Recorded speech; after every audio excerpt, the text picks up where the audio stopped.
La réincarnation, le compteur de taxi. Dans une expérience comme celle de Sri Aurobindo, de mère ou de la vôtre, quel sens peut avoir une croyance comme celle de la réincarnation? D'abord, ce n'est pas une croyance, c'est un fait.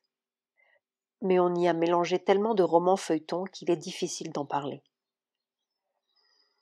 Nos civilisations techniques et scientifiques parleront d'atavisme, parleront de chromosomes et de grands-pères et d'arrière-grands-pères. Bien, c'est une autre façon de réincarnation. Mais comme toujours, nous saisissons une loi très superficielle. Il n'y a pas de doute qu'un être humain ne naît pas au monde pour la première fois. Parce que vraiment, si son expérience humaine devait se limiter à ce qu'il est pendant 40 ans, 60 ans ou 37 ans de sa vie, ce serait une effrayante absurdité.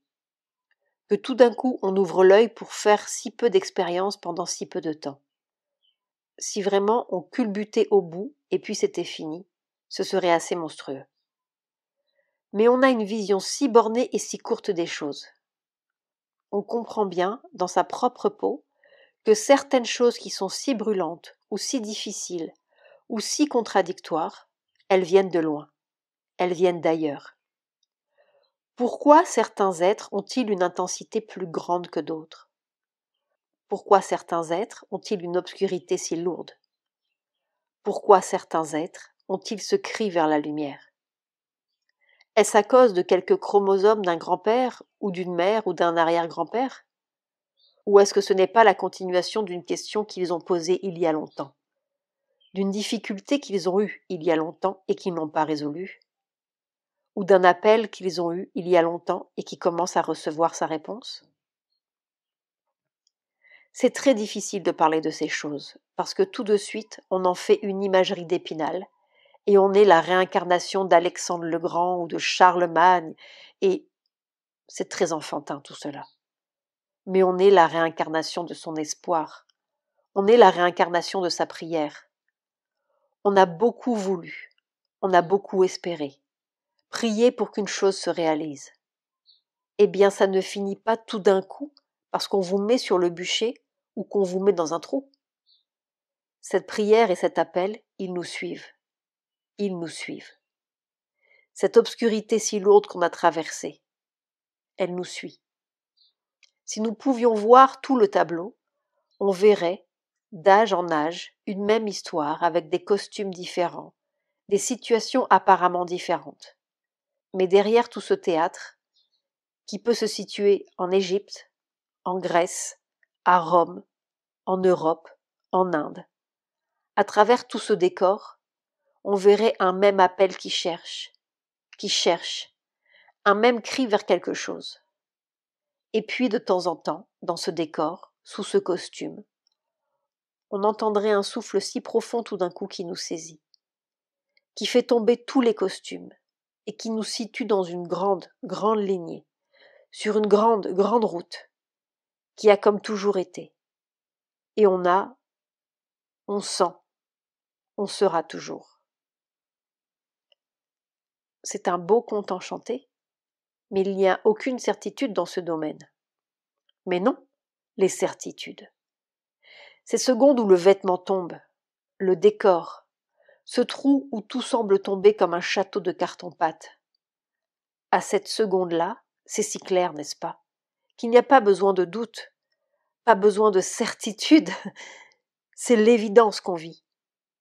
On sent bien que ça, on l'a vécu et on le vivra encore, et que c'est comme l'essence même de notre être à travers tout son long pèlerinage sous un costume romain, grec, égyptien, hindou, et que c'est toujours un même être qui a été dans cette marche. C'est donc une réincarnation d'une individualité, d'un sujet, d'une conscience? C'est ce qui est le plus difficile à comprendre, car beaucoup de gens croient en une sorte de réincarnation des forces, ne fût-ce que sur le plan physique, biologique. Mais la réincarnation d'une conscience, d'une personnalité, d'un moi, voilà qui est difficile à comprendre, d'autant plus que la plupart des gens n'ont aucun souvenir réel d'une vie antérieure. Mais bien entendu, mais qu'est-ce qui peut passer d'une vie à l'autre vraiment? Toutes nos préoccupations matérielles, qu'elles aient été là en grec, en égyptien, en hindou, en chinois ou en français, toutes nos préoccupations matérielles, je vais gagner ceci, je vais obtenir tel poste, je vais faire une famille, tout ça, c'est de la pure matière nulle, si je puis dire. Ça ne reste pas, ça change, ça se brise, ça meurt. Mais qu'est-ce qui reste dans une vie? Prenons notre vie, celle-ci.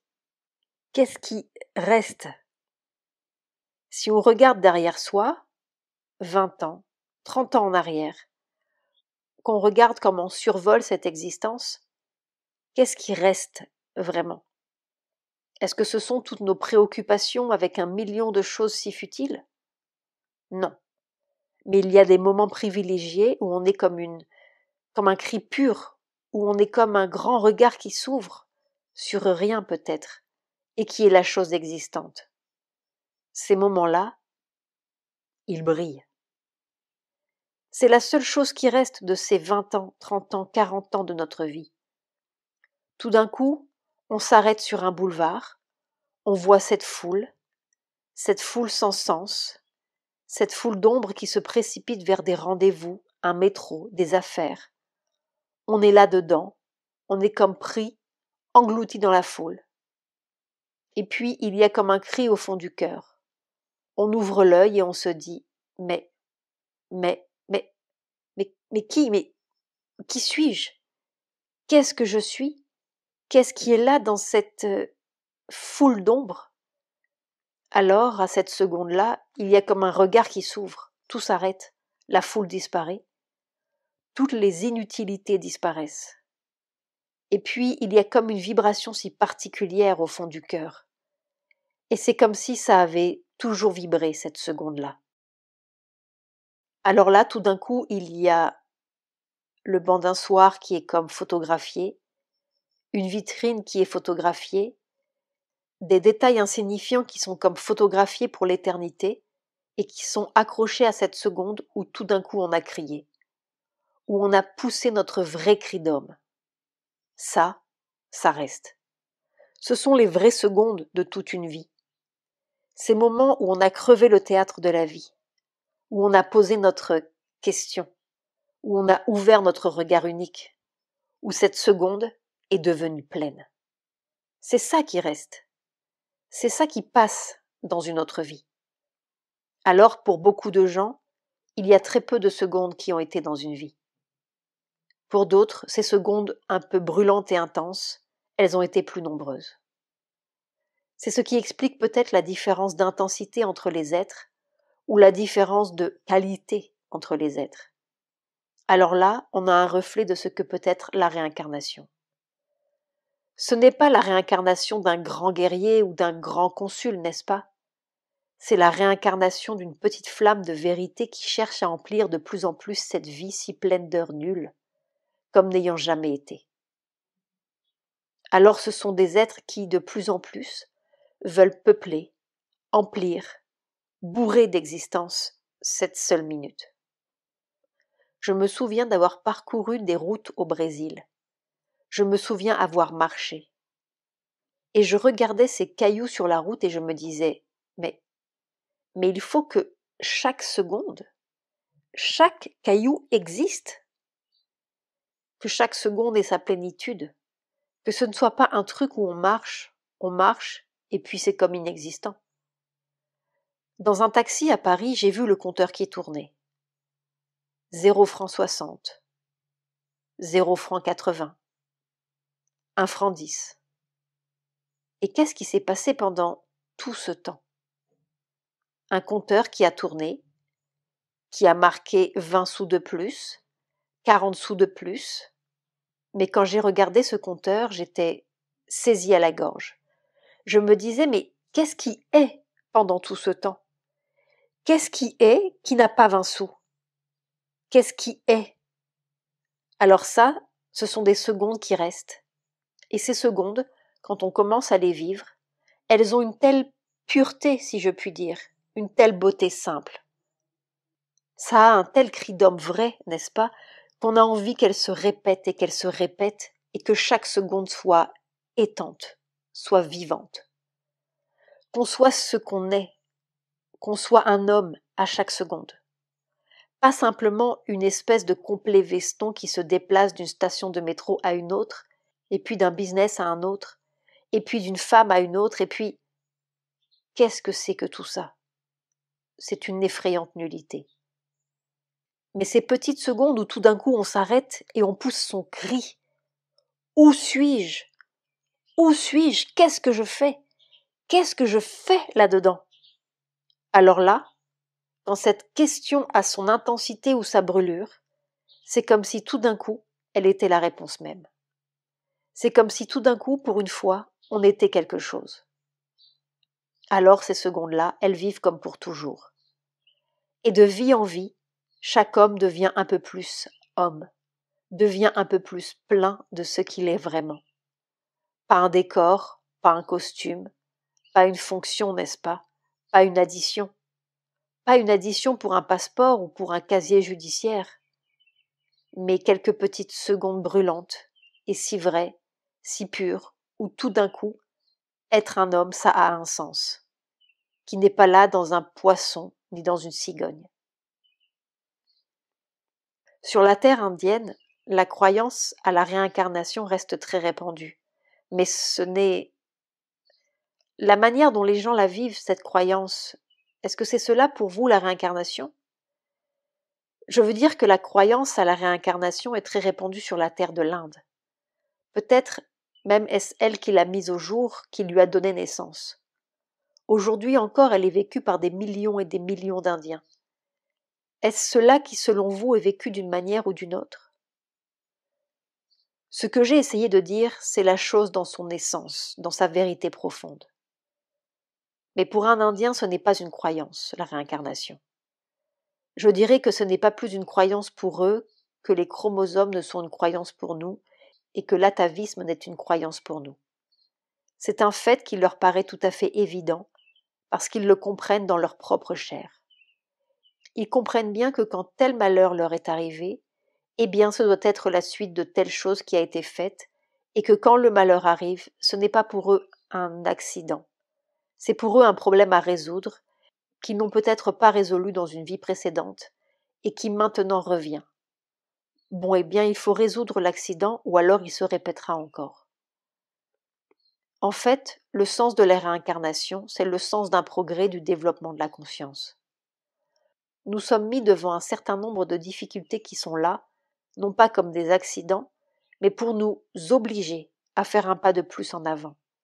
Non pas pour nous accabler, mais pour nous obliger à marcher. Si l'on pouvait comprendre à quel point toute chose est positive, qu'il n'y a jamais d'accident, jamais de malheur, jamais, jamais, même ce qui semble le plus affreux, que tout a un sens positif, et tout est comme un moyen de nous faire un pas en avant dans ce développement de l'être.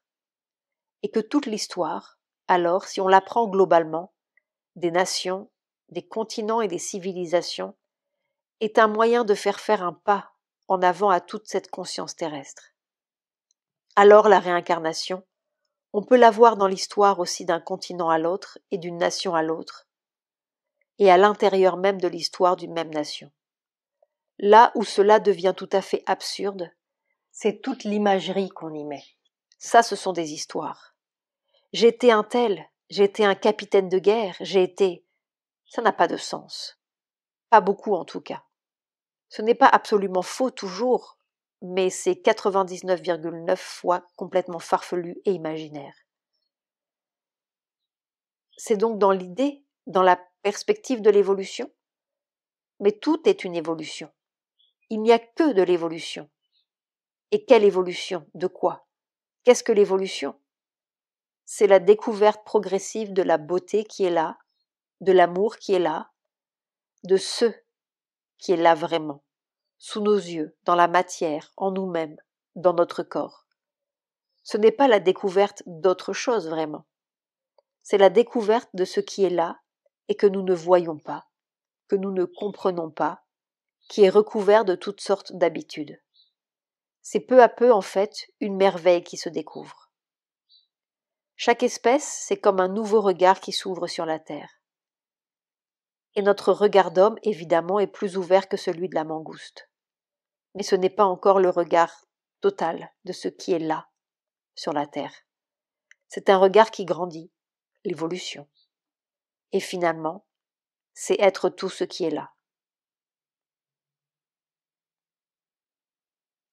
Extrait du chapitre « Qu'est-ce qui n'a pas 20 sous ?» 1980. 7 jours en Inde avec Satprem.